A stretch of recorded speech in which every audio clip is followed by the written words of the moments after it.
Então, tecnologia, inteligência humana e emocional têm que andar juntas, não é mesmo? Máquinas e homens em prol da paz social. Eu agradeço mais uma vez ao doutor Ademir, ao doutor Jaider, sobretudo também, doutor Ademir, pela doação dos livros, e ao final do evento nós vamos fazer esse sorteio, tá certo? Então, sem demora, pois nossa manhã será muito produtiva, daremos início agora ao painel, o desenvolvimento de competências e os impactos na atividade jurisdicional. A moderação desse painel será feita pela subsecretária de Ensino à Distância da Escola de Formação Judiciária do TJDFT, Luana Pimenta de Andrada, a quem eu passo a palavra. É com você, Luana Andrada.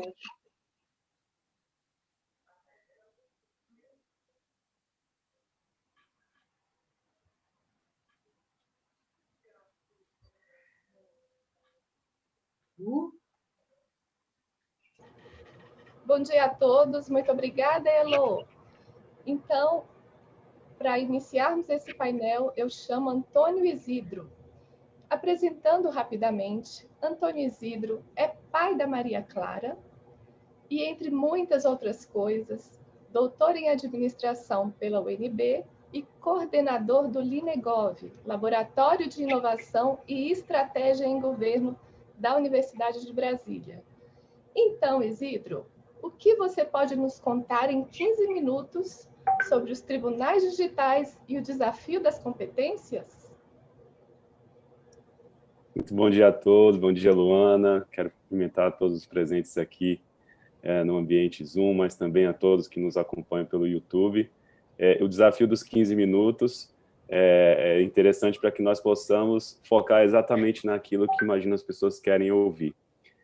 Nós preparamos, então, um material bastante objetivo, mas para mostrar para vocês que esse desafio dos tribunais digitais, do Tribunal 4.0, né, o mundo tecnológico impactado pela transformação digital, tem trazido como consequência a busca pelo melhor que o ser humano pode entregar, né? Acho que é uma reflexão muito importante vinda aí do Ademir Piccoli, que eu acompanhei as suas palavras que vão no cerne da questão, né? Como podemos ser um judiciário melhor, né? Então implica em sermos seres humanos melhores, servidores melhores, gestores melhores, e nesse sentido vamos trabalhar um pouco do como as competências ajudam nesse processo, né? De quais competências a gente tem falado, o que a experiência científica e experiências de várias instituições no mundo tem nos ensinado a esse respeito.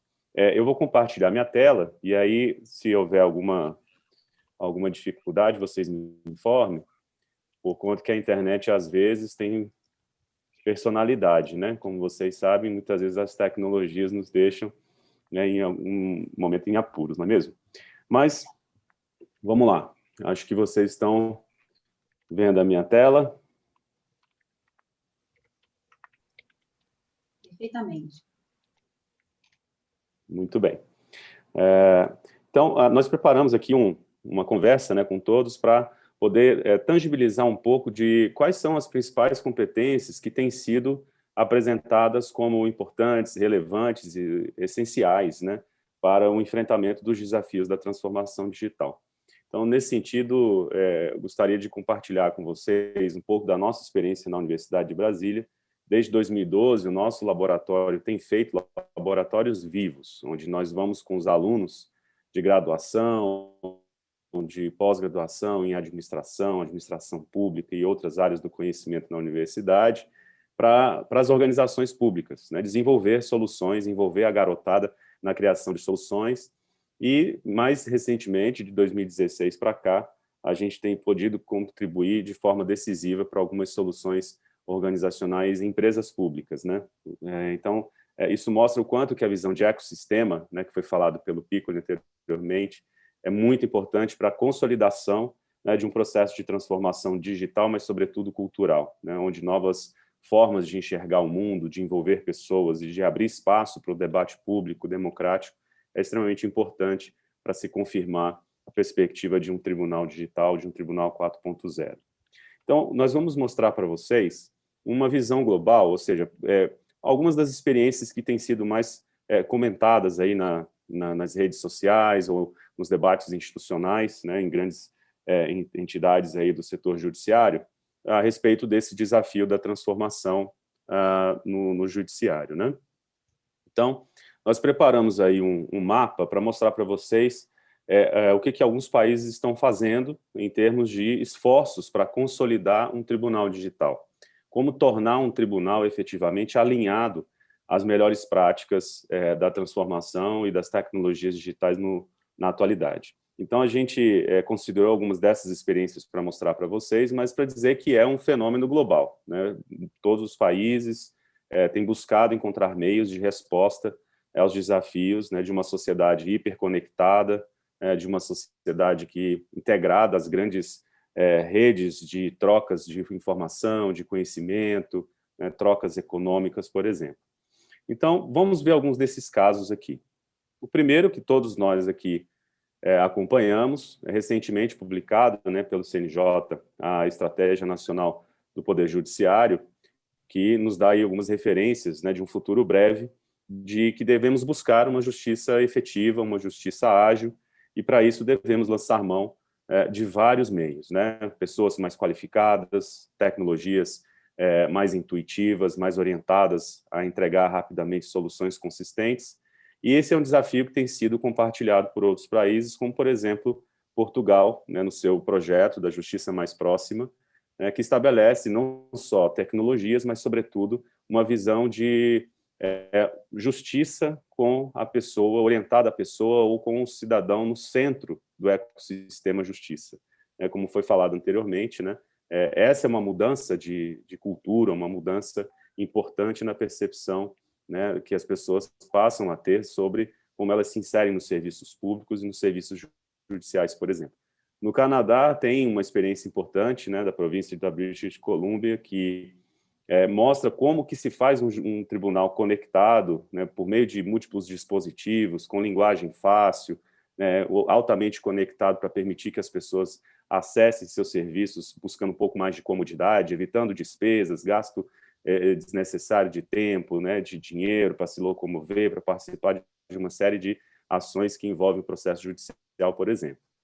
Mas temos outros países também que estão na mesma em linha de buscar, né, algumas das suas iniciativas de transformação.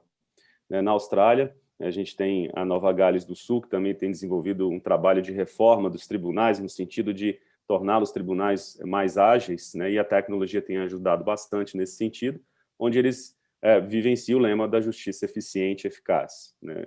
Nos Estados Unidos, da mesma forma, é um dos países que assumiu a inovação como um dos atributos da justiça, né, uma justiça inovadora, que possa lançar mão da experimentação, lançar mão das múltiplas conexões com ecossistemas robustos, né, startups, fundos de investimento, universidades e outros tantos atores que fazem a pujança de um ecossistema de inovação. Então, existe o caso da Califórnia, mas também dos grandes centros de pesquisa e desenvolvimento no judiciário. E, mais recentemente, em 2019, a OCDE faz uma publicação traduzida como Igualdade de Acesso à Justiça, né, para o Crescimento Inclusivo. Essa publicação traz múltiplas experiências, né, de países que têm buscado, né, uma justiça centrada nas pessoas. Né, e essa é, talvez, a principal característica de um judiciário no século XXI. De fato, capacidade de ouvir, de ter empatia, de entregar meios acessíveis, de fácil manuseio e entendimento dos serviços judiciais, né? Então, nesse sentido, o que efetivamente se apresenta, né, como características de um tribunal 4.0, de um tribunal altamente conectado, centrado nas pessoas? Eu tenho uma visão complementar à visão que foi apresentada anteriormente, que eu acho que o tribunal é efetivamente a tangibilização do ecossistema de justiça. É como se tudo realmente acontecesse no tribunal. É onde o cidadão se encontra com todos os atores de justiça, de certa maneira. E, dessa maneira, a gente também precisa resgatar o protagonismo do tribunal em oferecer uma experiência diferenciada, em oferecer meios que transformem a vida das pessoas que já chegam nos tribunais, né, de forma tensa, muitas vezes desesperançosas, né, e até com um certo receio do que pode acontecer a partir da interação com o serviço. Então, nesse sentido, os tribunais têm efetivamente, né, a capacidade de transformar a vida das pessoas no momento da experiência efetiva com o serviço. Algumas das principais características, né, do tribunal como ecossistema de justiça são esses 4 elementos que marcam aí essa camada mais externa dessa mandala, né? É um tribunal intuitivo, interativo, integrado e seguro, né? Então, ele está atento, de forma empática, a entender como as pessoas vão facilmente compreender os serviços judiciais, vão em linguagem simples. Ele é interativo porque vai permitir que as pessoas conectem com os diferentes atores de justiça para solucionar seus problemas, serão bem orientados. É integrado porque, por meio de dispositivos, vai poder manuseá-los para que tenha acesso ao serviço, seja audiências por videoconferência, seja a pesquisa dos status dos seus processos, seja, inclusive, participar de mediações, conciliações, para que isso venha a tornar a experiência judicial mais ágil. E, sobretudo, é seguro, né, no sentido de que seus dados privados, os dados estarão seguros, estarão protegidos, estarão, de fato, sendo tratados como um dos principais ativos da modernidade, né, para que haja, sim, o respeito à privacidade das pessoas. Então, para que isso aconteça, é importante lançar mão de múltiplos esforços, né, não só tecnológicos, no sentido de buscar plataformas mais integradas, trabalhar a qualidade dos dados, né, acerca da organização dos tribunais, acerca dos processos judiciais, etc., mas, sobretudo, trabalhar as pessoas, né, trabalhar as mentes e os corações das pessoas, no sentido, né, da experiência que vai ser ofertada ao cidadão, ao jurisdicionado, às famílias, à sociedade de modo geral, né, sempre possa contar com essa percepção de valor, né, de uma experiência bem-sucedida, de uma oferta de cidadania. Então, as principais características comentadas nessa mandala, a gente, então, pode sintetizar aí do que seria, efetivamente, um Tribunal 4.0, né? Serviços fáceis de usar, altamente conectados, dados que são integrados e compartilhados para apoiar a tomada de decisão não só do magistrado, mas, sobretudo, do cidadão, que muitas vezes busca o serviço judicial para resolver questões simples, e, dessa maneira, ele pode vir a ter uma experiência mais ágil, uma experiência mais leve, mais positiva na sua, né, busca de solução de problema. E, sobretudo, o desafio da privacidade, que é tão importante nos dias de hoje, né, nós sempre guardarmos bem, né, os nossos dados, nossas informações, né, como proteção e segurança jurídica, né? Bom, então, o que significa, digamos assim, traduzindo do ponto de vista prático, né? Como é que a gente faz um tribunal digital acontecer? Então, basicamente, a OCDE organiza isso de 2 formas. Eu preciso entregar serviços de maneira inovadora, transformadora, mas, principalmente, o grande desafio para dentro dos tribunais é como eu faço o design desses serviços. O que é, efetivamente, entregar um serviço que transforma a vida das pessoas. Então, nós, servidores, estaremos sempre convidados ao desafio de pensarmos com o olhar ao jurisdicionado, focado no jurisdicionado, focado nas famílias, focado nas comunidades, nas empresas, ou seja, para quem o nosso serviço existe. Então, isso significa que tem um esforço grande nosso, né, de lançarmos mão de ferramentas, de meios de inovação, de interação, para projetarmos serviços mais acessíveis, disponíveis em diferentes dispositivos, de maneira proativa, a identificarmos oportunidades de solução de problema, respostas que se ajustem às condições específicas das pessoas, com linguagem acessível às pessoas, com usabilidade de tecnologia acessível às pessoas, considerando, então, o contexto onde cada cidadão está, dando empoderamento e autonomia para as pessoas também fazerem as suas próprias escolhas ao acessarem os serviços de justiça, né, no sentido de buscar uma conciliação, buscar uma mediação, por exemplo. Equidade e inclusão não significa só oferta de plataforma digital, mas uma coisa bastante importante, né? Como que você usa de uma comunicação simples para as pessoas saberem como que o caso delas está sendo tratado, né, num ambiente tão complexo como a justiça. Então, fazer uma entrega justa, focada em resultados, pressupõe efetivamente uma oferta de serviço, uma entrega de serviço em colaboração e integração. Então, é fazer justiça com o usuário da justiça, e não só para o usuário da justiça. O fazer com é entender a sua realidade, é entender as suas dificuldades e, juntos, assim, construirmos soluções que não só ajudem digamos, na pacificação do conflito, mas, sobretudo, gerem confiança na justiça, confiança, né, naquilo que o tribunal entrega. Então, dessa forma, é uma representação, né, que a OCDE fez nessa publicação recente, que muitos países têm buscado orientar os seus projetos de inovação a entregar uma experiência diferente ao usuário, entregar uma experiência, né, que efetivamente transforme a vida, né, do usuário do serviço de justiça. Então, nesse contexto, quais são as competências? A pergunta é, como servidores, gestores, líderes, né, vão estar preparados a esses desafios? Então, a gente tem aqui uma proposta de 8 competências essenciais do servidor da justiça. Independentemente do papel ocupacional que o servidor vai realizar no tribunal, a gente entende que todas as competências estão, de alguma forma, respondendo a esses direcionadores. São competências orientadas ao futuro, né, de pensar o futuro, mas também competências que permitam agir no agora, no hoje. Competências que são orientadas às pessoas, basicamente às relações e a como nós construímos um ambiente social nas organizações judiciais, mas também que pensem o negócio, né? O que é fazer justiça e como entregar a justiça de uma forma diferenciada. Então, considerando esses direcionadores das competências, nós temos algumas possibilidades dessas competências se tangibilizarem na experiência do servidor.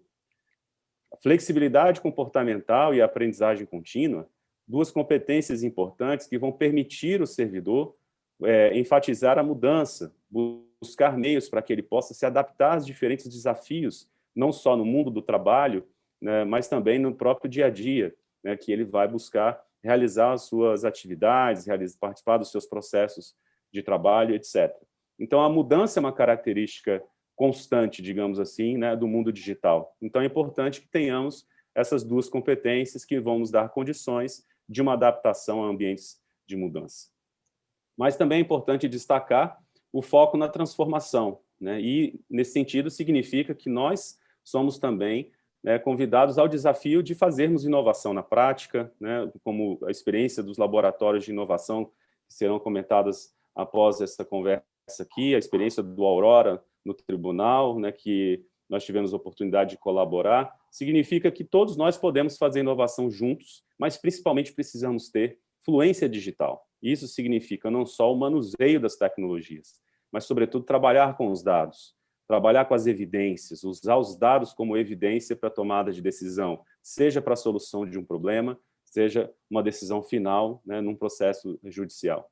Então, a fluência digital é uma característica que não só nossos filhos estão se desenvolvendo nas escolas de hoje, mas, sobretudo, nós, das gerações mais antigas, precisamos também passar por um processo de reaprendizagem para a gente estar em linha com todos esses desafios, né, da transformação digital.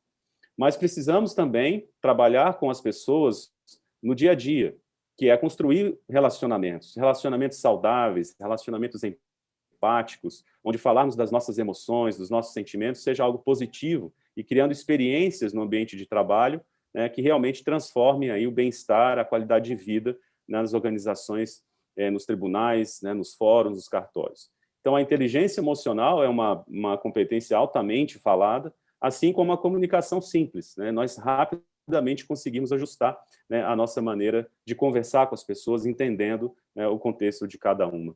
E, nesse sentido, também temos o foco em resultados, ou seja, nós precisamos entregar valor hoje, né? Precisamos entregar resultados hoje, para os nossos usuários de hoje, para os servidores de hoje. Então, isso significa que nós temos que ter sempre o foco no usuário, em como a gente pode sempre melhorar a experiência do usuário e, sobretudo, o trabalho em equipe, no sentido de todos alinharmos os nossos esforços, as nossas capacidades para entregarmos resultados cada vez mais consistentes à sociedade. Então, aí nós temos uma visão global das principais competências que estão também sendo mostradas, sendo discutidas em pesquisas, em outras experiências de outros setores, né, da atividade econômica, seja o setor público, no executivo, legislativo e também nos diferentes setores industriais, e fazendo uma releitura para o contexto da justiça, para dar o apoio e a base para a transformação de tribunais, né, essas 8 competências têm um papel importante para entregar um futuro desejado por todos nós. E eu vou dar agora alguns exemplos de falas de para que vocês tenham ideia do que é o futuro que se desejam para aqueles que efetivamente estão envolvidos diretamente no ecossistema de justiça. Então, um tribunal digital, na visão do jurisdicionado, né, meio que traduz dá uma resposta a essa expectativa que vocês veem aí.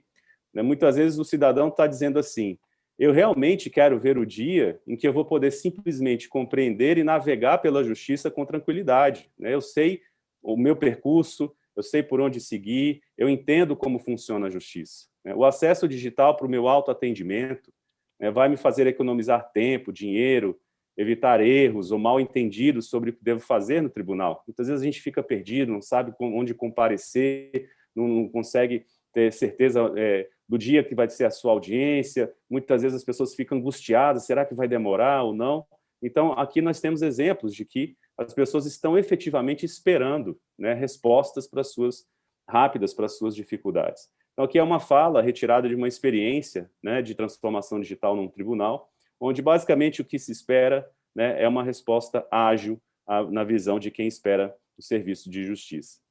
Nós também temos, e posteriormente essa apresentação estará com vocês poderão checar essas falas com um pouco mais de detalhe, mas eu vou aqui apenas simplificar em virtude do tempo, né? Mas também imagine os magistrados, né, que têm inúmeros processos, que precisam fazer um esforço, né, diuturno para conseguir trabalhar com tanta demanda, né, que cresce no processo de judicialização brasileiro, né, um país que precisa ainda, né, de rever um pouco do seu ímpeto, né, da litigância, e muitas vezes a gente pode ter meios alternativos de solução de problema, né? O magistrado também quer ter um ambiente onde ele se sinta, né, bem, onde ele se sinta com os meios adequados para ele tomar as melhores decisões possíveis. Então, consultar dados, poder acessar diferentes dispositivos, fazer uma boa fundamentação da sua decisão, vai passar, sim, por diferentes processos e tecnologias que um tribunal digital tem. Então, assim, se percebe, né, que há várias expectativas de um futuro que um tribunal possa ocorrer o quanto antes para transformar a vida de quem usa, né? Nós, servidores da justiça, servidores públicos, né, o que nós gostaríamos? De que, efetivamente, muitas das atividades que são rotineiras, que são atividades de, muitas vezes, baixa complexidade, que isso possa, efetivamente, ser feito por algumas tecnologias para que nós possamos extrair o melhor de nós, né, nossas capacidades criativas, nós possamos atender melhor ao cidadão, ao advogado, ao juiz, às famílias, né, e, dessa maneira, entregar um serviço efetivamente transformado. E o advogado também, né? Muitas vezes o advogado está aí na correria do dia a dia, tendo que lidar com várias e várias restrições de acesso, restrições de meios para poder entregar um melhor serviço ao seu cliente, né? Os tribunais digitais e os servidores com as competências aquelas comentadas anteriormente poderão contribuir, né, para a entrega de uma justiça, né, altamente conectada, mas, sobretudo, uma justiça que transforma vidas, né, e efetivamente tem o cidadão no centro da sua estratégia. Então, para encerrar, nós temos aqui uma fala que parece que foi parafraseada, né, inicialmente, daquilo que Rui Barbosa diz, que a justiça que tardia já é uma injustiça, digamos assim, institucionalizada, né? A OCDE faz uma provocação, né, na publicação desse livro, onde ele diz que a justiça tardia para alguns é o crescimento sustentável negado para todos, né? Ou seja, a justiça é um dos principais vetores de transformação de uma sociedade, né? Então, gerar efetivamente uma justiça mais ágil, né, mais célere, mas, sobretudo, né, justa, sobretudo transparente, consistente, né, efetivamente a gente pode entregar desenvolvimento e crescimento para as pessoas. Então, muito obrigado, Luana. Eu desejo a todos um excelente evento. Parabéns pelo evento que vocês têm conduzido e devolvo a palavra para você. Obrigada, Isidro. Foi brilhante, muitos comentários, elogios aqui no chat, mas eu deixo as perguntas após a apresentação da Arlete, né? E você traz com força total, foco no usuário. Isso traz os desafios para as escolas de magistratura, né, e desenvolver, então, as competências, não só conhecimento, que era o foco da nossa educação tradicional, mas habilidades e atitudes, né, de fato, mudança. Arlete, então, vamos com você. Antes de passar a palavra, apresento a Arlete brevemente. Arlete Garcia Rodrigues, com quem tenho a honra de trabalhar. É mãe do Diego, da Nayara e da Tauana, mestre em Psicologia Organizacional e do Trabalho pela Universidade de Brasília e secretária da Escola de Formação Judiciária do TJDFT. Arlete, para você é o mesmo desafio. O que você pode nos contar sobre o desenvolvimento de competências e o impacto na atividade jurisdicional em 15 minutos?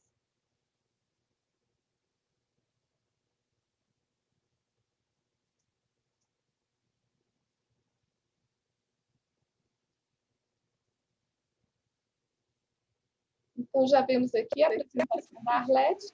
Por favor, Arlete, com a palavra. Bom dia a todos. O som está ok? Bom dia. Eu vou me descrever para aqueles que apenas me ouvem. Eu sou mãe de 3 filhos, como Luana já disse. Eu sou loura, o cabelo mais ou menos abaixo um pouquinho do ombro. Estou vestida com uma blusa escura, azul marinho. A cor da minha pele é parda. Eu sou filha minha mãe é descendente de espanhol e o meu pai é baiano, então vocês fazem ideia da cor da minha pele. Então, essa sou eu.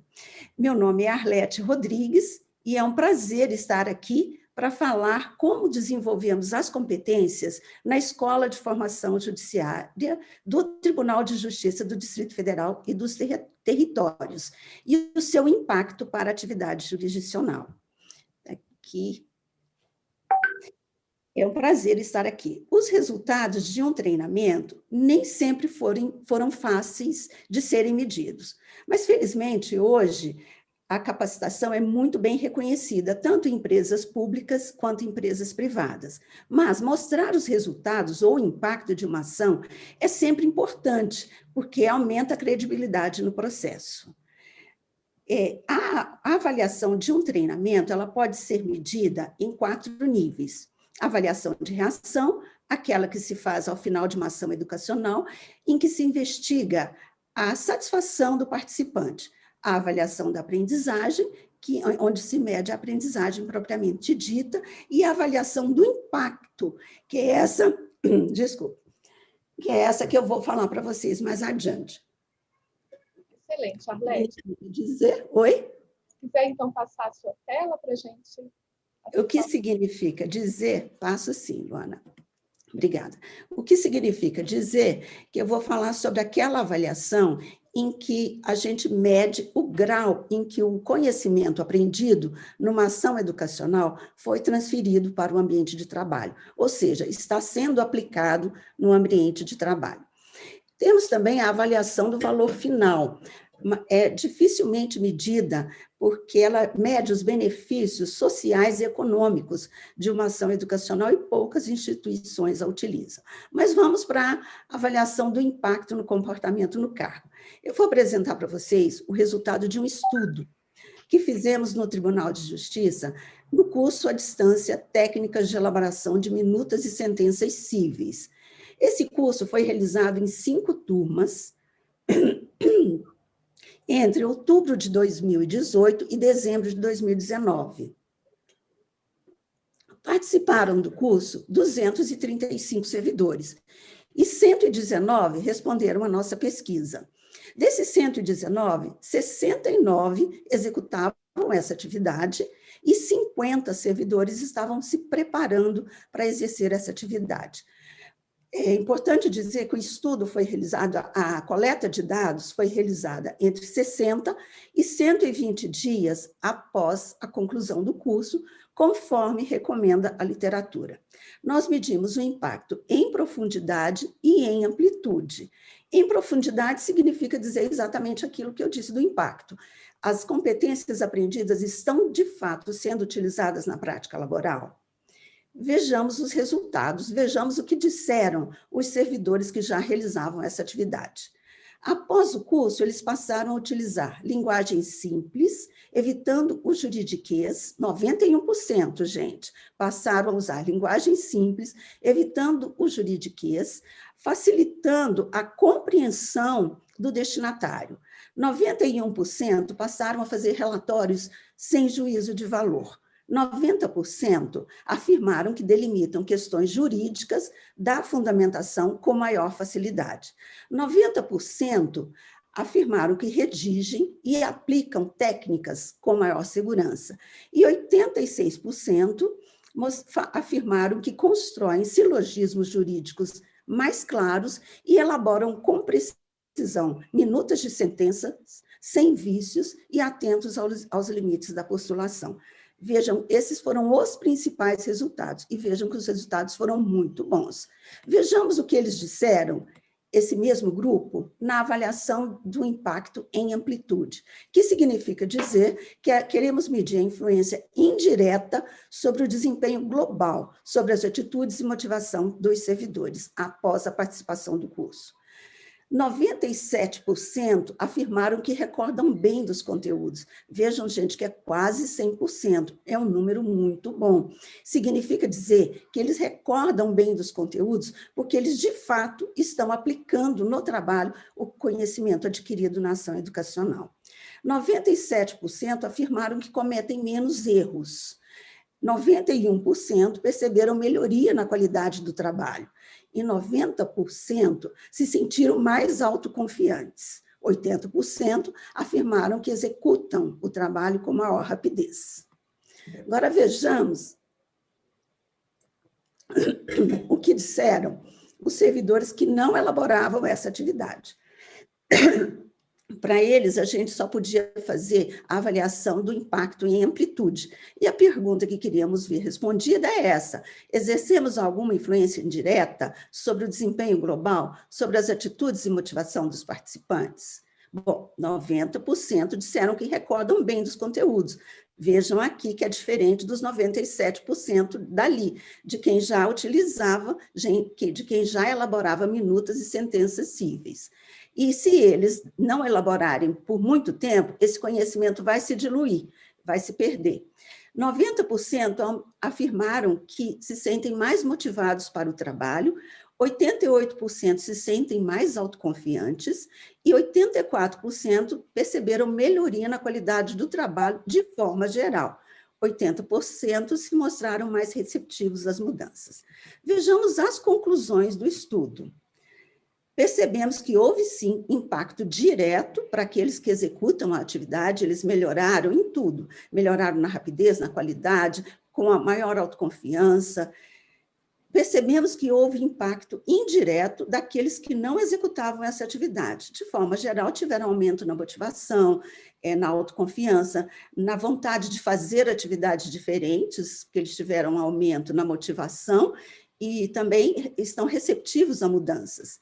Percebemos que houve, sim, melhoria técnica e atitudinal para um grupo e atitudinal só para o outro grupo, e, no final, melhoria em todas as atividades.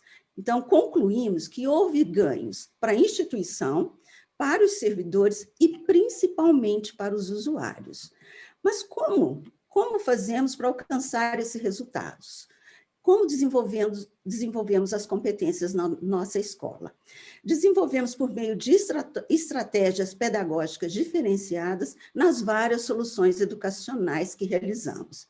Privilegiamos as metodologias ativas, como, por exemplo, estudos de caso, design thinking, em que o protagonismo do aluno é direcionado para a solução de problemas complexos e reais. Utilizamos a sala de aula invertida para potencializar o aprendizado.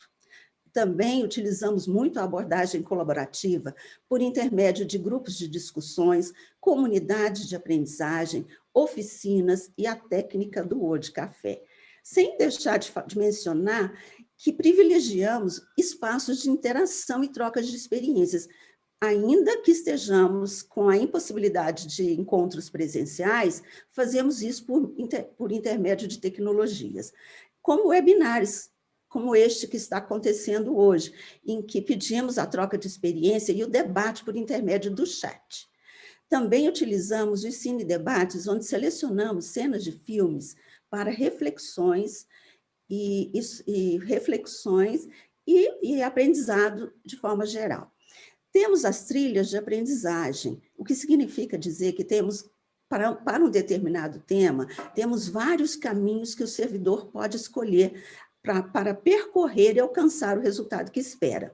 Nessas trilhas, ele vai encontrar diversas soluções educacionais, como cursos presenciais, semipresenciais, à distância, oficinas, comunidades de aprendizagem, leitura de livros, de artigo, elaboração de resenhas.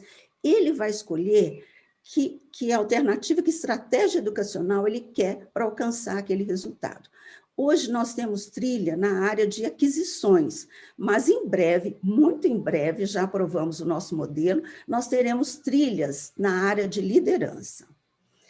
Também, sem esquecer que nós fomentamos a pesquisa por acreditar que a pesquisa traz inovação. Temos linhas de pesquisa na área jurídica, na área administrativa, onde buscamos a construção do conhecimento.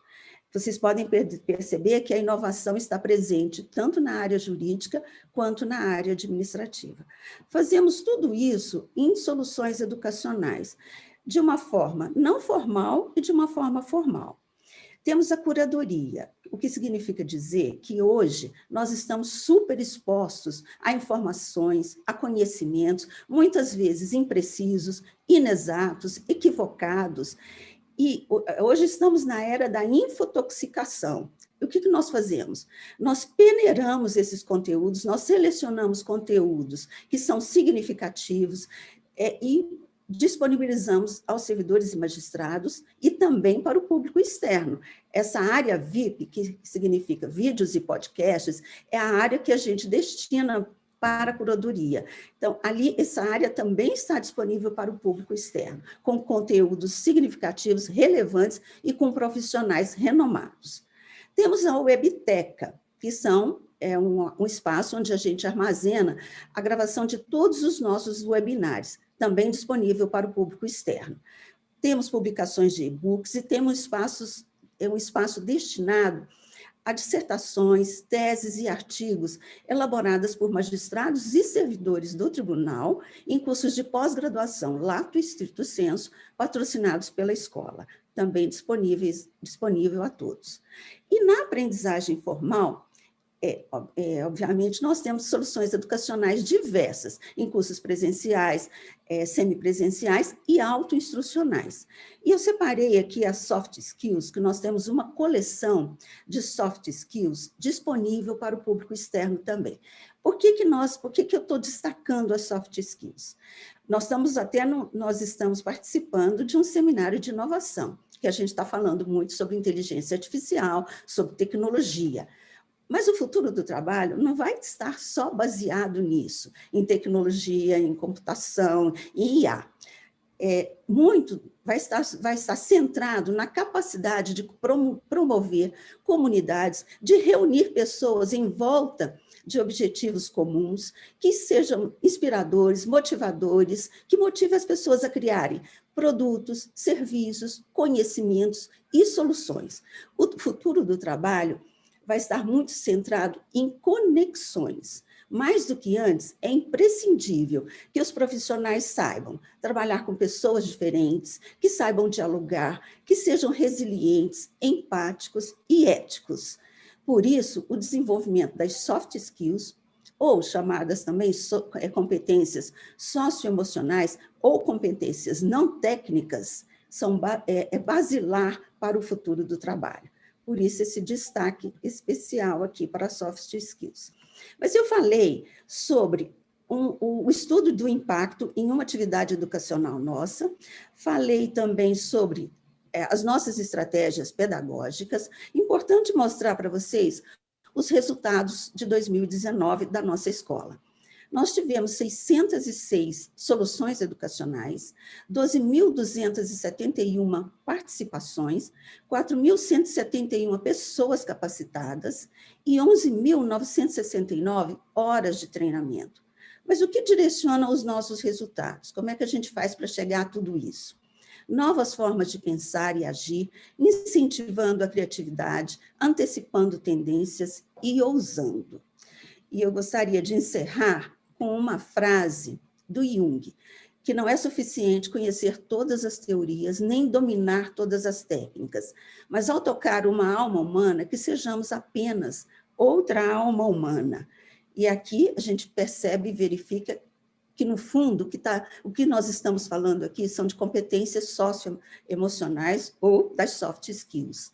À medida que cresce a demanda por matemática, computação, análise de dados, também aumenta a necessidade de atributos humanos, como a criatividade, o pensamento crítico e a empatia.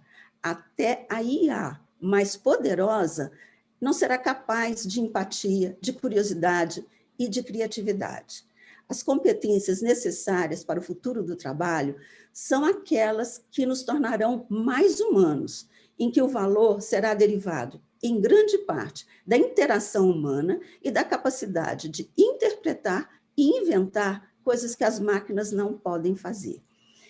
As máquinas estão longe, bem longe, de desenvolver as competências socioemocionais para lidar com a volatilidade dos tempos e com a complexidade das relações, como todos os nossos palestrantes anteriores afirmaram.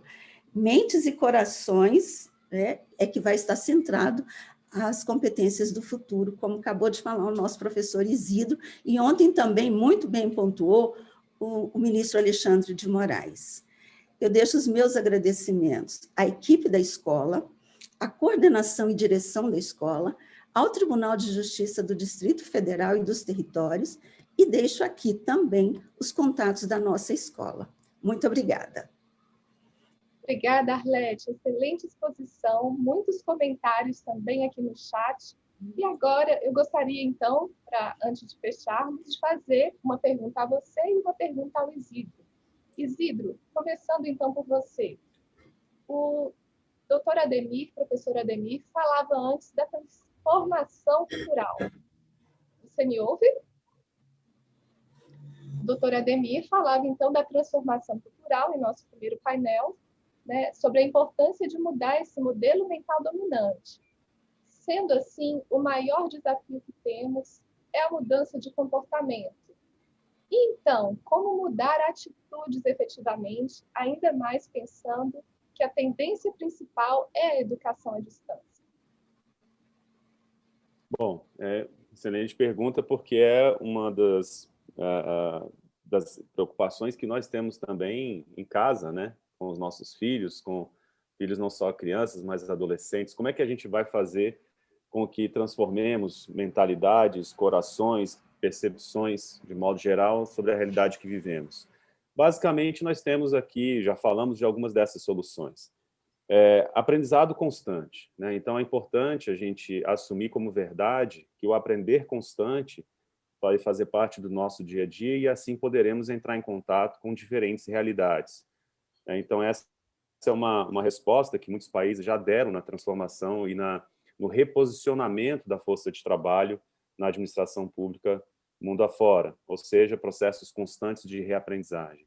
Mas a gente também precisa, para que possamos efetivamente tocar mentes e corações, nós precisamos fazer contato, né? Nós precisamos interagir presencialmente, né? A gente precisa entrar em contato uns com os outros, precisamos da experiência efetiva, do comportamento, da interação, né? Do saber ouvir, né? do dar uma resposta, muitas vezes, às situações de dificuldade que os servidores percebem, o jurisdicionado percebe. Então, termos momentos, como vocês mesmos demonstraram em algumas ferramentas de trabalho da escola, né, de estarem ali pessoas em contato, falando sobre as suas dores, mas, sobretudo, pensando soluções conjuntamente. Então, é a colaboração, né, é a experimentação conjunta, é colocar efetivamente as pessoas em condição de protagonismo, né, que nós efetivamente vamos poder demonstrar que as mentalidades hoje podem ser transformadas. O discurso ajuda, o discurso empolga, o discurso motiva, mas o importante é oferecer experiência às pessoas, né? Como fazemos nas escolas com os nossos filhos, mão na massa, né? Você fazer um trabalho manual, um trabalho artesanal, você interagir, você construir junto, nós adultos também precisamos. Nada melhor do que um aprendizado emocional para transformar a realidade das pessoas. Obrigada, Isidro. Com toda certeza. Arlete, a escola, eu tenho aqui um comentário de uma participante e é a partir dele que eu puxo a pergunta. A escola já é muito importante, terá um papel fundamental nesse processo de inserção tecnológica. Então, o que ela planeja para aprimorar? Já que termos inteligência artificial significa, antes de tudo, termos inteligência humana. Então, Luana, obrigada pela pergunta. É claro que as hard skills, as competências técnicas, não poderão ser esquecidas, porque elas também levam ao desenvolvimento. O que nós não podemos fazer é só focar nessas competências. Hoje, a gente percebe que o que a gente precisa, às vezes, desaprender alguma coisa, reaprender, desaprender novamente e reaprender. Essa situação, às vezes, traz um certo desconforto, porque a gente já tem um modelo, muitas pessoas já até falaram, a gente tem que mudar o modelo mental. O professor Piccoli falou aqui que a gente precisava mudar o modelo mental. E nós precisamos, porque quando a gente tem um desafio, o que a gente faz? A gente busca o conhecimento que a gente tem anteriormente. E a gente fica sempre nessa. O que a gente precisa entender é que alguns conhecimentos precisam ser substituídos, eles estão obsoletos. Essa aprendizagem que o Isidro falou, a aprendizagem tem que ser contínua. Enquanto você estiver vivo, você tem que estar aprendendo, você tem que estudar, você tem que se preparar. A gente aprende formalmente, informalmente, com as nossas relações, enfim, nós estamos numa escola e propiciamos espaços formais e até não formais para essa aprendizagem, como eu demonstrei. Então, é a aprendizagem contínua e o nosso exercício diário de questionar o que a gente sabe, porque para a gente é muito seguro buscar um conhecimento. Eu desaprender traz uma insegurança. Você sai de um estágio que você se sente competente para aquilo, para um estágio que você se sente incompetente. Eu não sei mais fazer essa atividade e eu preciso reaprender. Esse estado de incompetência traz também uma inquietude e a busca por novos conhecimentos. É assim que eu acredito. Obrigada. Muito obrigada. Finalizo aqui dizendo, de alguns comentários, servidores do tribunal e magistrados, estou apaixonado pelos cursos da coleção Soft Skills, também perguntando sobre o curso Minutas de Sentenças, que foi apresentado na avaliação de impacto, esclarecendo que é uma oferta que nós temos regular sob a docência do Dr. Jaider, que nos antecedeu aqui no painel. Uhum. Então, muito obrigada a todos. Seguimos agora ao próximo painel. Isidro, Arlete, foi um prazer. Prazer foi meu. Muito obrigada. Tchau, Luana. Maravilha. Tudo que foi ensinado, vemos a importância das escolas de governo, para fomentar efetivamente novas competências para o novo mundo. Obrigada, professor Antônio Isidro, Arlete Garcia Rodrigues, minha querida Luana Andrada. Que maravilha. Dando continuidade, então, ao nosso seminário, teremos agora o painel Laboratório de Inovação no Poder Judiciário. Antes de chamar o moderador deste painel, vamos conferir uma breve apresentação do Laboratório de Inovação do TJDFT, o Aurora, recentemente inaugurado neste tribunal?